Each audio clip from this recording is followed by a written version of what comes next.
Most archaeological features in North America are buried below the ground surface. However, earthen mounds present a rare opportunity to see something they built still above the surface.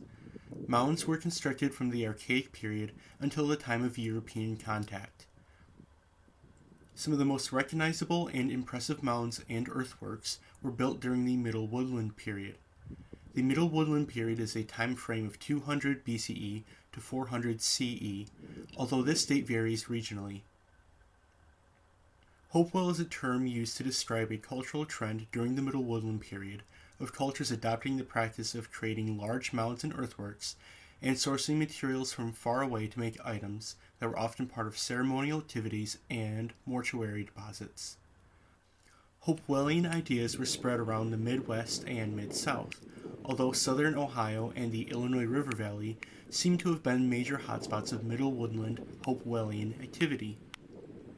Ohio Hopewell activity is unique in that here, large earthen constructions took place that went far beyond just mere mound building. Earthworks were built in geometric shapes whose wall enclosures stretched for kilometers. The materials these Middle Woodland people obtained include obsidian from the Yellowstone region, copper from the upper Great Lakes, mica from the Appalachians, and more. Here, I'm flintknapping a less exotic material to make a Gibson point, which would have been a utilitarian tool. In this video, I give an overview of Hopewell mounds and earthworks. To learn more general information about the Middle Woodland period and about the Hopewell, check out my Flintknapping a Snyder's Point video.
While Snyder's points and similar corner notch styles are the famous projectile point styles from the Middle Woodland period, a number of different styles were used during this time. Some of these styles were used during the same time frame, and others were adapted as old styles were done away with. Gibson points are a style that was contemporaneous with Snyder's points and was primarily made in the Illinois River Valley, but was also a style made outside this area in lesser numbers. Gibson points have subtriangular blades with straight or excavate blade edges. The bases of these points are rounded. The rounded notches of these points come in from the sides and extend upwards diagonally. Sometimes the notches are expanding as they go into the point. These notches are open, although not as open as on Snyder's points. Gibson points also differ from Snyder's and other Hopewell styles in having fairly narrow blades. This style is named after the Gibson Mound group, where the type specimens were recovered as grave goods. The material I'm flintknapping this Gibson point from is heat-treated Burlington shirt. This material originates in western Illinois and east-central Missouri and was the most common material for these points to be manufactured from prehistorically.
Mounds from the Middle Woodland period were most commonly round or loaf-shaped. One of the most ubiquitous functions for Hopewell mounds was for burials. These burials were most commonly placed in crypts in the mound below the ground surface, rather than on the ground surface or in the mound fill, although these did occur. Middle Woodland burials also occurred in above-ground charnel houses, which were then buried beneath a mound, which is commonly a Ohio Hopewell practice, and less common in other regions. The manner in which the deceased individuals were buried varies widely, although they have been found as flexed and extended position burials, redeposited bundle burials of human bones, cremated remains, redeposited cremations, and burials of individuals and multiple individuals. Burial crypts consist of log tombs with earth, bark, or stone-lined floors with log lids.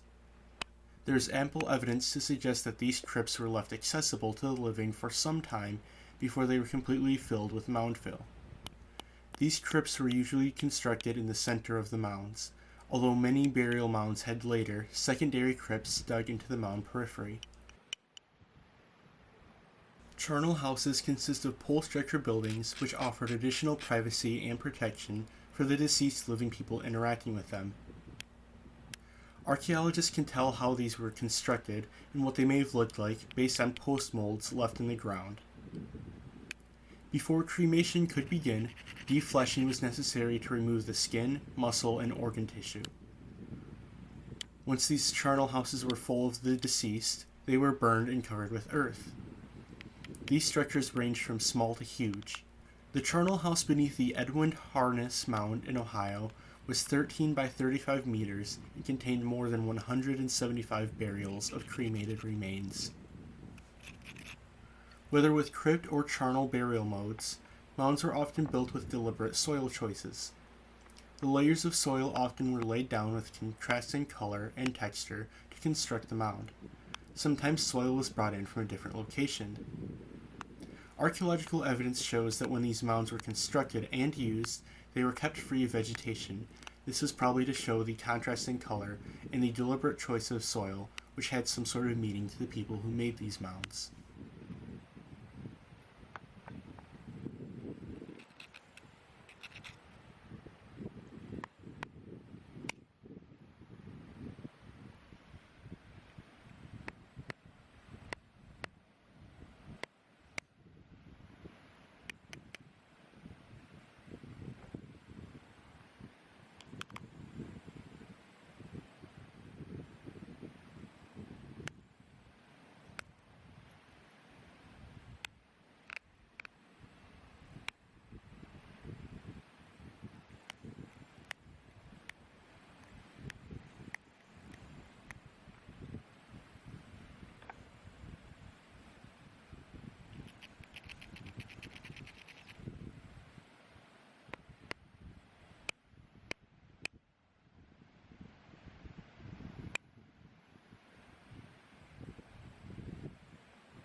Mounds were built in many different time periods in North American prehistory, but what is unique about the Hopewell is their distinctive geometric earthwork enclosures.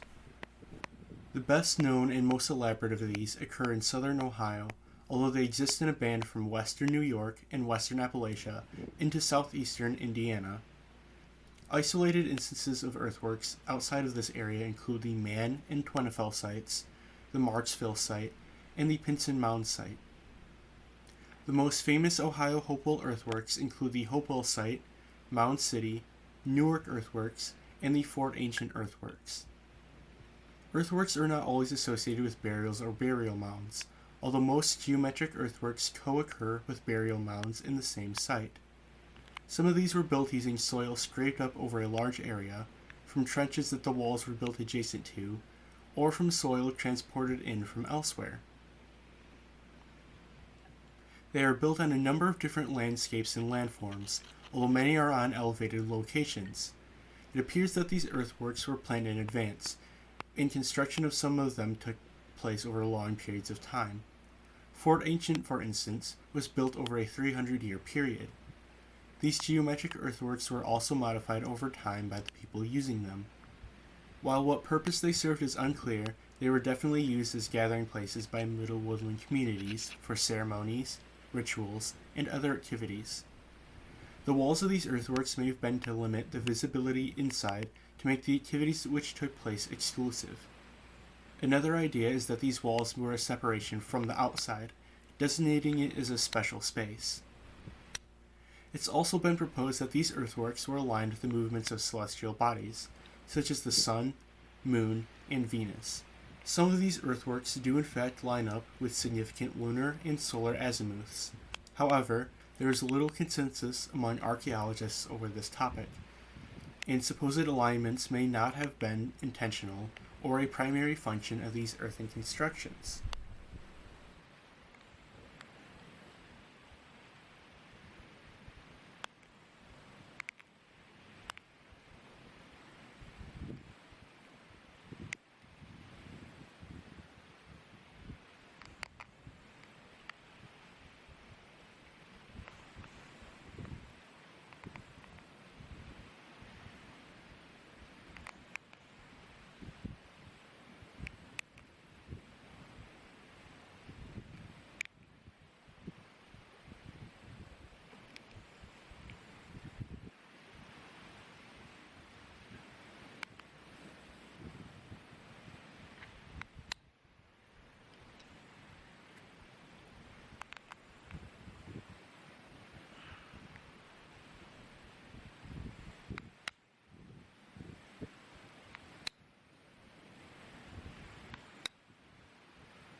Mound City is a Middle Woodland earthwork construction located near the bank of the Scioto River near Chillicothe, Ohio. This site consists of at least 24 mounds within a rectangular earthen embankment wall. Borrow pits, crematory basins, clay altars, structures, and more occur at the site. Many of the mounds were constructed in several episodes, or the remains of buildings containing exotic Hopewell craft items.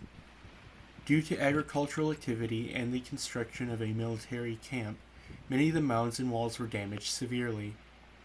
Fortunately, many of the pre-mound structures and burial crypts remain intact for researchers to discover and investigate. These mounds have since been reconstructed and the walls realigned with their original positions. Mound City would have served as a ceremonial gathering place for the Middle Woodland people in this region. Mound 7 is one of the tallest mounds at the site and is located within the central area. Here I walk around it to give an idea of its scale. The embankment wall closes off an area of 13 acres. The wall itself is 3 to 4 feet high with an opening or gateway on both its western and eastern sides. Walking at a brisk pace, it took me around 13 minutes to loop around Mound City's embankment wall. Mound City is now maintained as Hopewell Culture National Historical Park, with a visitor center, interpretive signs around the site, and multiple walking trails.